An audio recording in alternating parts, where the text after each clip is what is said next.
지난 주간 한 방송사의 8시 뉴스에 안타까운 보도가 있었습니다. 그것은 서울의 한 대형 교회 목사가 혼잡한 곳에서 여성들의 몸을 몰래 찍다가 경찰에 붙잡혔다는 것입니다.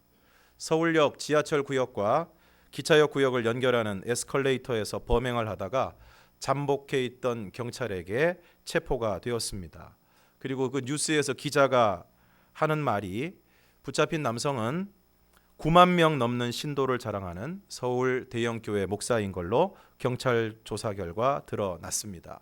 그러면서 그 교회의 모습이 화면으로 비추어지는데 조금 뿌옇게 처리했지만 웬만한 사람들은 다 아는 바로 그 교회였습니다. 그리고 그 목사님이 강단에서 설교하는 장면이 나옵니다. 그리고 그 교회를 찾아가서 그 교회 관계자와 인터뷰하는 장면이 이어집니다. 그 뉴스를 보면서 가슴이 콱 막히는 것 같은 답답함과 안타까움을 느꼈습니다.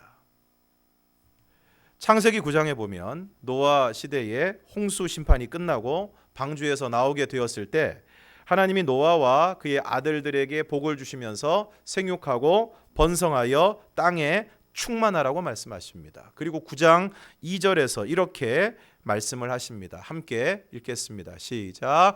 땅의 모든 짐승과 공중의 모든 새와 땅에 기는 모든 것과 바다의 모든 물고기가 너희를 두려워하며 너희를 무서워하리니 이것들은 너희의 손에 붙였음이니라. 그러니까 땅의 모든 짐승과 공중의 모든 새와 땅에 기는 모든 것과 바다의 물고기가 사람들을 두려워하게끔 하셨다는 것입니다. 왜 이렇게 하셨을까요? 그것은 인간이 범죄함으로 그들이 원래 가지고 있던 권위가 깨어졌기 때문입니다. 이처럼 죄를 지으면 권위가 깨어집니다. 자신의 권위도 무너지고 자신이 속한 공동체의 권위도 무너지게 되는 것입니다. 오늘 장로인 베드로 사도가 장로들에게 권면하고 있습니다. 본문 1절에서 3절을 우리가 함께 읽겠습니다. 시작. 너희 중 장로들에게 권하노니 나는 함께 장로된 자요 그리스도의 고난의 증인이요 나타날 영광에 참여할 자니라. 너희 중에 있는 하나님의 양무리를 치되 억지로 하지 말고 하나님의 뜻을 따라 자원함으로 하며 더러운 이득을 위하여 하지 말고 기꺼이 하며 맡은 자들에게 주장하는 자세를 하지 말고 양무리의 본이 되라. 오늘 장로에 해당하는 히브리 단어는 자켄이라는 말입니다. 이 자켄이라는 말은 나이가 든 사람 그리고 연장자라는 말로 종종 부족 그리고 마을 또는 국가의 지도자를 뜻하는 용어로 사용이 되었습니다. 구약 시대의 장로들은 애굽에서의 노예 기간 동안 이스라엘 사람들을 인도하는 그러한 역할을 했고 출애굽 이후에는 모세와 함께 백성을 다스리는 일을 감당했습니다. 이들은 하나님의 계시를 받고 하나님이 하시는 일의 증인이 되었고 또 무엇보다도 백성들을 말씀으로 가르치는 일을 수행했던 사람들입니다.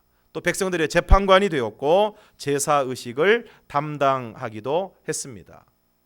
신약 성경에서 장로들은 인격적이고 도덕적인 품성에 근거하여 선택을 받았고 그리스도인다운 삶의 방식을 통해서 사회와 사람들을 섬겼습니다. 이들 역시 가르치는 일과 교회의 여러 가지 일을 주관하는 사역을 감당을 했습니다. 요약하면 장로는 어른이고 지도자라고 할 수 있습니다.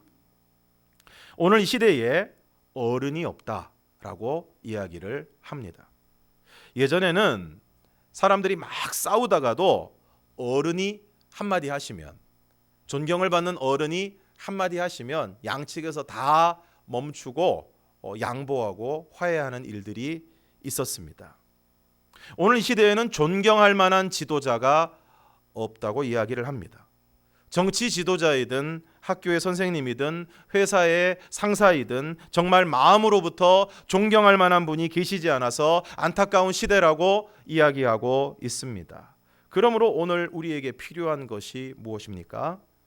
오늘 우리가 존경받는 어른이 되는 것입니다. 존경받는 지도자가 되는 것입니다. 존경받는 장로님, 존경받는 집사님, 존경받는 권사님, 존경받는 선생님이 되는 것입니다. 또한 가정에서도 존경받는 아버지, 존경받는 어머니가 되는 것입니다. 그래서 정말 어쩔 수 없이 직급 때문에 보는 눈이 있어서, 그리고 그것이 돈이든 물리력이든 어떤 강제적인 힘에 의해서가 아니라 정말 마음으로부터 우러나오는 존경하는 마음 때문에, 누가 뭐라고 하지 않아도 강제하는 힘 때문이 아니라 정말 내가 따르고 싶고 순종하고 싶은 그러한 아름다운 역사가 우리 가운데 일어나기를 간절히 소원합니다.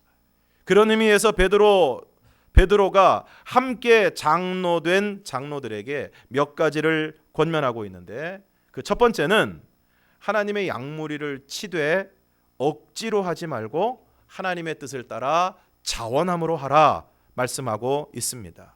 여기서 하나님의 양무리를 치라는 것은 때리라는 것이 아니고 돌본다는 뜻입니다. 그러니까 하나님의 양무리를 돌보는 일에 있어서 억지로 하지 말고 하나님의 뜻을 따라 자원함으로, 자발적으로 하고 싶어서 해야 한다는 것입니다. 영국 런던에 가면 성 바울 대성당이라는 세계적인 건축물이 있습니다. 런던 대화재 이후에 당시 옥스퍼드 대학의 교수였던 크리스토퍼 르엔경의 설계에 의해서 1710년에 완성이 된 어마어마한 그리고 세계적인 건축물입니다. 그런데 그 공사가 한참 진행이 되고 있을 무렵에 그 건축의 설계자이자 감독관이었던 르엔경이 건축 현장을 이렇게 돌아보고 있었습니다. 건축 현장을 이렇게 돌아보고 있는데 3명의 석공이 열심히 그 돌을 다듬고 있는 모습을 보았습니다. 문득 그 사람들에게 다가가서 그 중에 첫 번째 사람에게 물었습니다. 당신 지금 무엇을 하고 있습니까? 그랬더니 이분이 막 짜증을 내면서 보면 모르겠소? 돌 깨고 있지 않소? 도대체 내 팔자가 무슨 팔자길래 이렇게 아침부터 저녁까지 돌만 깨고 이 돌 깨는 먼지 속에서 살아야 되는지 알 수가 없다. 그러면서 막 짜증을 냈습니다. 두 번째 돌 깨고 있는 석공에게 물었습니다. 당신은 지금 뭘 하고 있습니까? 예, 저는 지금 먹고 살기 위해서 돌을 깎고 있습니다. 돌을 열심히 다듬어야 우리 식구들이 굶지 않고 살 수 있지 않겠습니까? 목구멍이 포도청이지요. 그리고 마지막 세 번째 석공에게 물었습니다. 당신은 지금 뭐 하고 있습니까? 예, 나는 위대한 성전 건축에 참여하고 있습니다. 저 같은 사람이 이 위대한 건축에 참여하게 되다니 너무 영광입니다. 사랑하는 성도 여러분, 오늘 여러분은 어떤 마음가짐으로 일을 하고 계십니까? 어떤 마음가짐으로 예배를 드리고 계십니까? 어떤 마음가짐으로 오늘 여러분에게 맡겨진 봉사의 직무를 감당하고 계십니까? 똑같은 일을 해도 자세가 중요합니다. 하나님은 우리의 무엇을 보신다고 그랬습니까? 중심을 보신다고 그랬습니다. 그 중심이 무엇입니까? 마음입니다. 어떤 마음으로 그 일을 하는가? 헌금을 드리는 우리의 마음을 보십니다. 봉사를 하는 우리의 동기를 보십니다. 그래서 억지로 하지 말고 자원함으로 하라는 것입니다. 그런데 억지로 하느냐, 자원함으로 하느냐 하는 것은 지금 내가 하고 있는 일에 대해서 내가 어떤 의미를 두고 있느냐에 따라서 결정이 되는 것입니다. 앞서 말씀드린 예화에서 나오는 것처럼 세 사람이 지금 똑같은 일을 하고 있는데 그 일에 대해서 어떤 의미를 두느냐에 따라서 그 일을 대하는 자세가 달라지는 것을 볼 수 있습니다. 첫 번째 사람은 자기가 하고 있는 일을 억센 팔자라고 생각했습니다. 피하고 싶은 운명이라고 생각했습니다. 내가 어쩌다가 이렇게 돌 깨는 일을 하게 됐나? 짜증을 냈습니다. 두 번째 사람은 말 그대로 목구멍이 포도청이라 하지 않을 수 없어서 한다고 생각을 했습니다. 마지막 사람은 성전 건축에 참여하고 있어 너무 감사하고 영광이라고 생각을 했습니다. 앞서 두 사람은 그 일이 결코 즐겁지 않았을 것입니다. 그런데 그 일이 그리고 지금 내가 하고 있는 일이, 그 일이 직업으로서의 일이든 교회에서 맡고 있는 봉사의 일이든 그 일이 하나님이 나에게 맡겨주신 일이고 그 일을 통하여 내가 하나님께 영광을 돌린다고 생각하는 사람의 마음가짐과 일을 하는 태도는 완전히 다를 것입니다. 사랑하는 성도 여러분, 오늘 여러분이 하고 있는 일들을, 봉사를 억지로 하지 마시고 자원하는 마음으로 하시기를 바랍니다. 그러면 여러분의 자녀들이, 그리고 우리의 다음 세대들이 그렇게 일하는 우리의 모습을 보고 우리를 존경하게 될 것입니다. 다음으로 더러운 이득을 위하여 하지 말고 기꺼이 하라고 말씀하고 있습니다. 가끔 광고를 보면 아주 유명한 연예인인데, 흔히 말하는 탑스타인데, 이 사람이 그 광고에 나와서 막 망가지고 엎어지고 자빠지고 막 이러는 경우가 있습니다. 뭐 저 사람이 저런 데 나와서 저런 것까지 해야 되나? 근데 왜 그럴까요? 돈을 많이 주기 때문이죠. 큰 돈을 주기 때문이죠. 한번 광고 찍으면 몇 억을 주기 때문이죠. 우리가 살고 있는 이 세상은 체제나 사상을 떠나서 주로 돈에 의해서 움직입니다. 최근 한 기업의 회장이 안타까운 선택을 하고 그 사람이 돈을 줬다고 하는 사람들이 구설수에 오르고 낙마하는 안타까운 일이 생겼습니다. 더 기가 막힌 것은 그 사람들이 대부분 교회의 중직자들이라는 사실입니다. 그 당사자도, 돈을 줬다고 하는 사람들도 다 교회의 중직자들입니다. 예수 믿는 사람은 뭔가 달라야 하는데 뭐가 달라야 합니까? 돈에 의해서 움직이지 않고 하나님의 말씀에 따라 움직여야 하는 것입니다. 이게 달라야 합니다. 대부분의 사람들은 돈과 이익에 따라서 움직이지만, 심지어 신자라고 하는 사람들도 대부분 그렇게 살아가고 있지만, 진정한 그리스도인은 돈이 아니라 하나님의 뜻과 가치를 따르는 삶을 살아야 하는 것입니다. 어떤 일을 할 때 사람들은 대부분 가장 먼저 그 일의 경제적인 가치를 따집니다. 적나라하게 얘기하면 그 일이 돈이 되나 안 되나를 먼저 생각합니다. 그래서 어떤 일을 할 때 얼마를 줄 것인가가 가장 중요합니다. 그래서 그게 맞으면 하고 맞지 않으면 하지 않는 것입니다. 당장 저희 집에서 심부름만 시켜봐도 그렇습니다. 심부름 좀 갔다 와. 그러면 얼마 줄 거야? 그래서 단위가 낮으면 안 간다. 단위가 높으면 간다. 그런데 오늘 성경은 더러운 이득을 위하여 하지 말고 기꺼이 하라는 것입니다. 뭔가 생기는 것 때문에, 어떤 보상 때문에 하나님의 일을 하는 것이 아니라 그저 하나님의 일을 한다는 그 자체만으로 그것을 기쁨으로 여기고 그 일을 하라는 것입니다. 세 번째 석공이 교회를 짓는 일에 참여하고 있다는 기쁨으로 돌을 다듬은 것처럼 기꺼이 그 일을 하라는 것입니다. 그 사람의 얼굴을 보면 그 사람의 마음이 묻어납니다. 사진을 찍을 때 아무리 웃으라고 해도 웃는 게 잘 안 되는 분이 있습니다. 마음이 웃을 수가 없기 때문에 그렇습니다. 뭔가 생기는 것이 없어도, 다른 사람이 알아주지 않아도 상관없이 늘 기꺼운 마음으로, 기쁨으로 그 일을 감당할 때, 그런 분들을 보면 우리의 마음에도 기쁨이 있습니다. 그런 분들을 바라보는 것만으로도 참 좋습니다. 그래서 대부분 우리가 그런 사람들을 좋아합니다. 그리고 사랑하고 존경하게 됩니다. 마지막으로 주장하는 자세를 하지 말고 양무리의 본이 되라고 말씀하고 있습니다. 윤은길 씨가 쓴 완장이라는 소설이 있습니다. 그 소설의 주인공 임종술은 동대문 시장에서 이런저런 일을 하다가 고향에 내려갑니다. 그런데 농사는 땅이 없어서 못 짓고, 장사는 미천이 없어서 못하고, 품팔이는 자존심 때문에 못하는 한량으로 지내다가 동네 저수지 감시원 자리를 제안을 받습니다. 처음에는 안 한다고 하다가 그 사람이 완장을 채워주겠다. 완장이 뭔지 아시죠? 여기 이렇게 차고 다니는 거. 완장을 채워주겠다. 그 말에 수락을 합니다. 그리고는 자기가 돈을 들여서 완장을 만들어서 저수지 감독관 차고, 그날부터 계속 저수지로 출근을 해가지고 그 저수지에 낚시하러 오는 사람은 그 사람한테 모조리 혼쭐이 나는 것입니다. 혼쭐이 나고 난리가 납니다. 심지어 나중에는 그 저수지 감독관을 맡긴 사람에게까지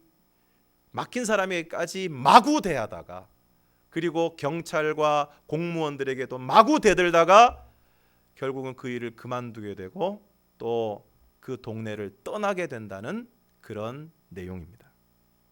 오늘 3절에서 주장하는 자세라는 말은 자신에게 주어진 권위를 가지고 마음대로 통치하고 다스린다라는 뜻을 가지고 있습니다.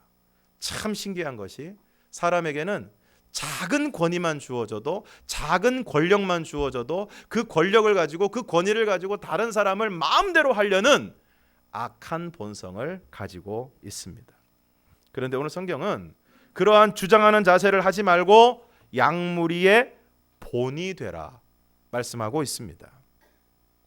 인도의 간디는 인도의 정치적, 정신적 지도자로서 인도뿐만 아니라 전 세계적으로 존경을 받는 인물입니다. 어느 날 한 여인이 이 간디 선생님을 찾아갔습니다. 아이가 사탕을 너무 많이 먹어서 이빨이 다 썩었는데, 그런데도 아무리 타일러도 엄마 말을 안 듣는다는 것입니다. 그런데 자신의 아이가 간디 선생님을 너무 좋아하니까 선생님이 한마디 해주시면 애가 들을 것이라고 한 말씀 해주시라고 데리고 왔습니다. 근데 그 얘기를 듣고 있던 간디 선생님이 잠시 생각을 하시더니 그 엄마에게 이렇게 얘기하는 겁니다. 죄송한데 한 달 뒤에 다시 오시기 바랍니다. 그 엄마가 아니 뭐 말 한마디 해주는 게 뭐가 어렵다고 한 달이나 뜸을 들여야 되나. 약간 화가 났지만 뭐 어쩔 수 없어서 한 달 뒤에 오겠다고. 그리고 한 달이 지나서 다시 간디 선생님 찾아갔습니다. 그랬더니 간디 선생님이 또 물끄러미 보더니 죄송한데 다시 한 달 뒤에 오시기 바랍니다. 아이 엄마는 도무지 이해할 수가 없었지만 한 달 후에, 그러니까 2달이 지나서 간디 선생님을 찾아갔습니다. 그랬더니 간디 선생님이 아이를 보고 이렇게 얘기했습니다. 얘야, 사탕을 먹지 말아라. 그랬더니 얘가 네, 오늘부터 안 먹을게요. 아니 2달 전에도 충분히 할 수 있는 얘기인데 뭘 2달이나 뜸을 들였나. 그래가지고 이 엄마가 참지 못하고 질문을 했습니다. 아니 선생님, 그럼 뭐 한마디 해주시는데 뭐가 힘들다고 그렇게 2달이나 뜸을 들이셨습니까? 그랬더니 간디 선생님이 웃으면서 얘기를 했습니다. 실은 나도 사탕을 너무 좋아하거든요. 그래서 내가 어떻게 나는 먹으면서 아이한테는 먹지 말라고 얘기할 수 있겠습니까? 처음 생각에 한 달이면 끊을 수 있겠다 생각했는데 한 달 지나고도 제가 못 끊었습니다. 그래서 한 달 더 해서 가까스로 아주 힘겹게 끊었습니다. 그래서 2달 뒤에 아이에게 얘기를 한 것입니다. 오늘 우리 한국교회가 가지고 있는 큰 문제 중에 하나는 부모 세대에서는 신앙생활을 하다가 그 신앙이 자식의 세대에 이어지지 않는 경우가 적지 않습니다. 그러니까 아버지 어머니는 교회 신앙생활 하셨는데 그 아들 대에는 신앙이 이어지지 않는 경우가 지금 적지 않습니다. 그런 사람들을 대상으로 왜 그런가, 이유가 무엇이냐 조사를 했더니 부모의 이중성 때문이라는 것입니다. 교회에서 보여주는 모습과 가정에서 보여주는 모습이 다르더라는 것입니다. 교회에서 보여주는 모습과 일터에서 그리고 동네에서 일상생활에서 보여주는 모습이 다르더라는 것입니다. 그러므로 오늘 우리 어른들에게 필요한 것은 큰 소리가 아니라 본이 되는 삶입니다. 지난 어린이 주일에 아이들에게 축복 기도를 하는데 어떤 아이의 순서가 되어서 기도 제목을 받고 안수 기도를 하려고 하는데 이 아이가 두 손을 탁 마주 잡더니 고개를 탁 숙이는 거예요. 대부분의 아이들은 털레 와서 손 늘어뜨리고 고개만 이렇게 빨리 해주세요. 이런데 이 아이는 앞에 딱 오더니 두 손 딱 모으고 고개를 탁 숙이는 거예요. 왜 그랬을까요? 부모님이 그러니까. 부모님이 그렇게 하니까. 그 기도하는 부모님의 모습을 보고 배우지 않았겠습니까? 오늘 여러분의 자녀들이 예의 바른 자녀가 되기를 원하십니까? 간단합니다. 여러분이 예의 바른 사람이 되면 되는 것입니다. 오늘 여러분의 자녀들이 공부 잘하는 자녀가 되기를 원하십니까? 오늘 여러분이 공부하는 모습을 보여주면 됩니다. 애들이 제일 짜증날 때가 부모님들은 TV 보면서 올라가서 공부해! 들어가서 공부해! 그럼 입이 이만큼 나와가지고 속으로 자기는 TV 보면서 이러면서 들어간다는 거예요. 저희 둘째가 초등학교 1학년 때 학교에서 숙제를 내줬는데 아버지와 어머니에 대해서 그림을 그리고 그 밑에다가 그 아빠와 엄마를 간단하게 소개하는 거였어요. 근데 숙제를 봤는데 이렇게 적었습니다. 아빠 엄마를 그려놓고 어머니는 책을 읽으시고 아버지는 컴퓨터를 하십니다. 이렇게 적었어요. 얼마나 억울했는지 몰라요. 아마 그것을 본 선생님은 이렇게 생각했을 겁니다. 야, 얘 엄마는 독서를 많이 하시는 아주 우아한 분이시고 얘 아버지는 컴퓨터 앞에서 맨날 게임이나 하고 있는 사람으로 생각하지 않았을까 속상했습니다. 중요한 것은 아이들이 부모님을 그리고 어른들을 보고 있다는 거예요. 보고 있다는 거예요. 그리고 배운다는 것입니다. 좋은 것을 보고 배우는 것은 정말 좋은 일인데 나쁜 것도 배운다는 것입니다. 싫어하면서도 배웁니다. 거짓말 배우고 폭력 배우고 욕하는 걸 배웁니다. 저희 집사람이 가끔 아이 때문에 초등학교에 이렇게 쭉 올라가는 일이 있는데 올라가다가 보면은 아이들이 막 학교에 가는데 그렇게 욕을 한다는 거예요. 지들끼리 얘기하면서 그렇게 욕을 한다는 거예요. 근데 그 욕을 다 어디서 배웠을까? 그 욕을 다 어디서 배웠을까? 그러므로 부모가 되면 본이 되는 삶을 살아야 됩니다. 자식이 있는 부모는 반드시 본이 되는 삶을 살아야 됩니다. 어른이 되면 본이 되는 삶을 살아야 합니다. 그러면 구체적으로 어떤 본을 보여야 될까요? 여러 가지 본이 있겠지만 희생하는 본을 보여야 됩니다. 희생의 본을 보여야 됩니다. 여러분, 가정에서 가장 존경받는 사람이 누구일까요? 가정에서 말의 힘이 제일 센 사람이 누구일까요? 다른 사람 말은 안 들어도 누구의 말은 들을까요? 엄마의 말은 듣습니다. 왜 그럴까요? 엄마가 제일 희생하기 때문에. 엄마가 제일 희생하기 때문에. 가장 희생하는 사람이 가장 힘 있는 사람입니다. 지난번에 신방을 하는데 어떤 성도님이 이런 이야기를 했습니다. 자신을 포함한 모든 형제들이 학교를 다닐 때 이런 거 써내라 그러죠. 존경하는 사람이 누구입니까? 그러면 대부분 누구 씁니까? 이순신 장군, 세종대왕, 역대 대통령 이런 사람들 써내는데 이 형제들은 존경하는 사람을 쓰라 그러면 전부 한 명도 예외 없이 엄마 이렇게 썼다는 거예요. 존경하는 사람 엄마.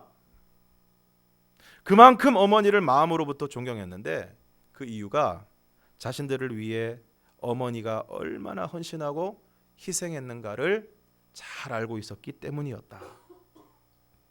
오늘 여러분이 존경하는 분은 어떤 분이십니까? 그리고 왜 존경하십니까? 아마도 존경하는 사람은 달라도 존경하는 이유는 다르지 않을 것입니다. 우리가 왜 이순신 장군을 존경합니까? 왜 영웅을 넘어서 성웅이라고 그분을 부릅니까? 나라를 위해, 백성을 위해 희생하셨기 때문입니다. 왜 주기철 목사님을, 손양원 목사님을 존경합니까? 나라를 위해, 교회를 위해, 성도들을 위해 희생하셨기 때문입니다. 빌립보서 2장 5절에서 11절을 우리가 함께 교독하겠습니다. 제가 먼저 5절을 읽겠습니다. 너희 안에 이 마음을 품으라. 곧 그리스도 예수의 마음이니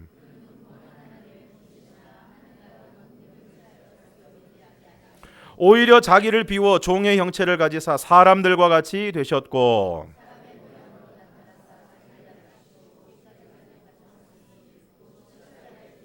이러므로 하나님이 그를 지극히 높여 모든 이름 위에 뛰어난 이름을 주사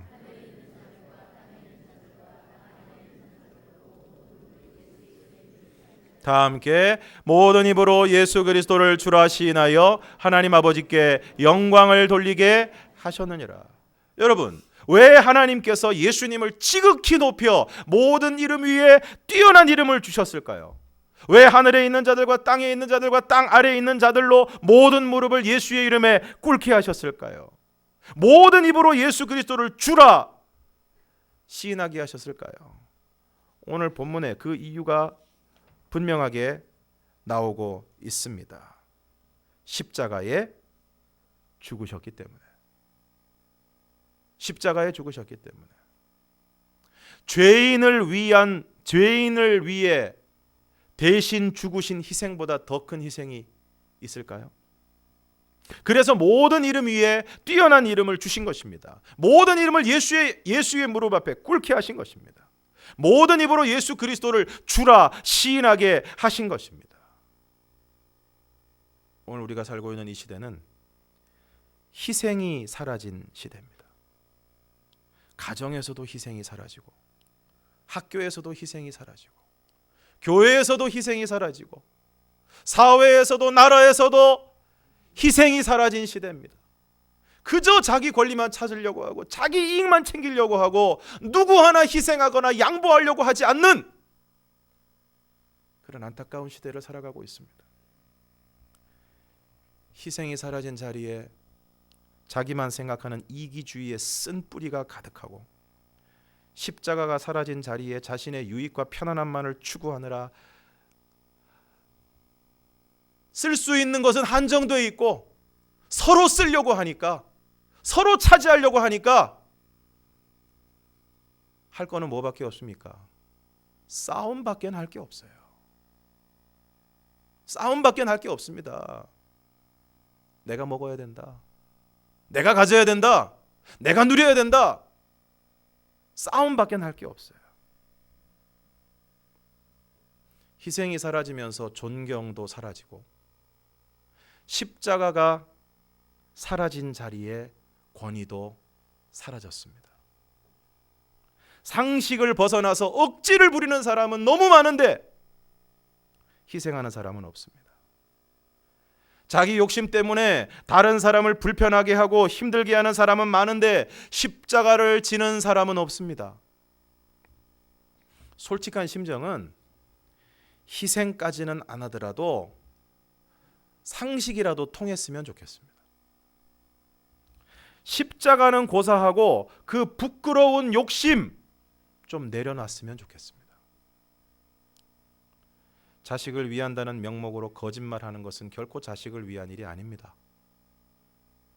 아이의 손을 잡고 무단횡단을 하는 것은 정말 끔찍한 일입니다. 사랑하는 부모님들, 자녀들의 본이 되어주시기를 바랍니다.